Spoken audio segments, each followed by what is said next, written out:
une de l'actualité, les outrages et les violences contre les policiers, les gendarmes et les pompiers explosent. Ils ont atteint un niveau historiquement élevé, près de 200 par jour pour le mois de juillet. Les outrages, les violences sur les dépositaires de l'autorité publique ont donc atteint, Johanna, un niveau historiquement élevé. Avec cet aspect qui est quand même alarmant, les violences physiques dominent désormais. Les détails avec Sophie Gauthier. Un bruit sourd. Vas-y. Puis un pavé lancé sur la vitre. Filmé de l'intérieur, cette vidéo montre une voiture de police prise pour cible par des gilets jaunes. La scène remonte au mois de février, mais les images de ce fourgon caillassé témoignent d'un symptôme, celui d'une défiance envers l'autorité publique. Car si cette fois les fonctionnaires n'ont pas été blessés physiquement, les agressions envers les forces de l'ordre se multiplient.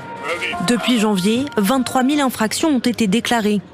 Cela correspond à 110 agressions par jour en moyenne envers les policiers, 15% de plus que l'année dernière.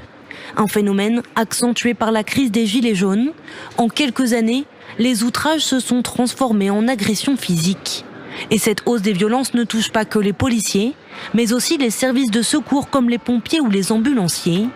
Le témoignage d'une perte de confiance et d'une remise en cause globale du service public. Et Denis Jacob du syndicat Alternative Police est en ligne avec nous. Bonjour Denis Jacob, merci d'être avec nous ce matin. Bonjour Samuel Etienne. Le Figaro qui révèle ces chiffres sur les violences contre les représentants de l'État se base sur les chiffres officiels. Est-ce que ce sont des chiffres que vous confirmez? Est-ce qu'effectivement jamais la France, dans notre pays, les dépositaires de l'autorité et les services de secours aussi ont à ce point subi des violences au quotidien?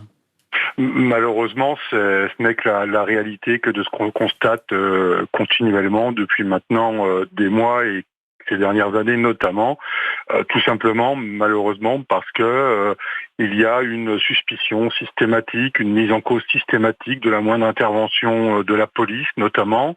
Il y a aussi une véritable défiance vis-à-vis de l'État.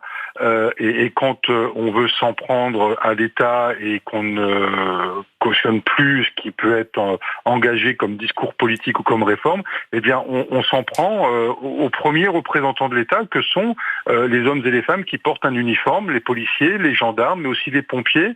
Il y a également les médecins, on en parle peu, mais aussi les enseignants qui sont de plus en plus mis en cause. Il n'y a plus de respect, on n'accepte plus l'autorité de l'État.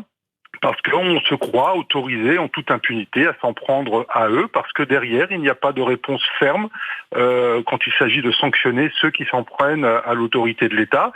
Ça devrait être systématiquement des circonstances aggravantes. Aujourd'hui, ce n'est pas le cas.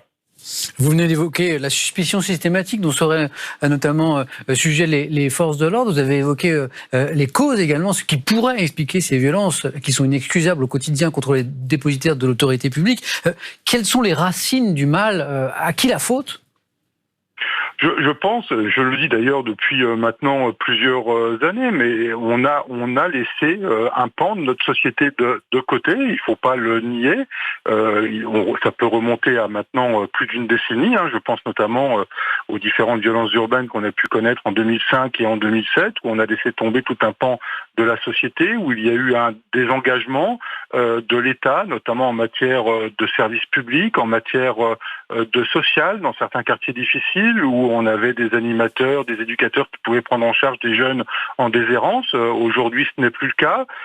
Et puis, il y a l'absence de réponse politique. Il faut pas le nier. Je pense que c'est pas attaquer tel ou tel gouvernement que de le dire.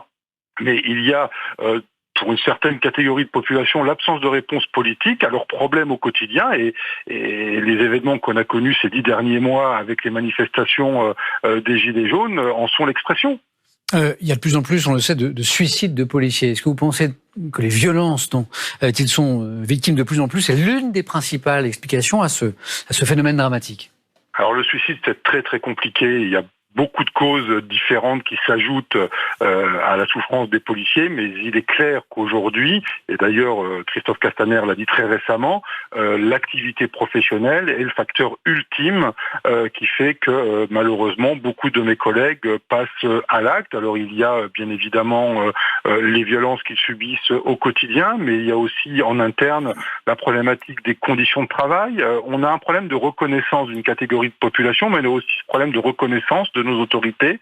Les policiers aujourd'hui considèrent qu'ils ne sont plus assez reconnus dans l'exercice de leurs fonctions par rapport aux difficultés, à la dangerosité qu'ils vivent au quotidien.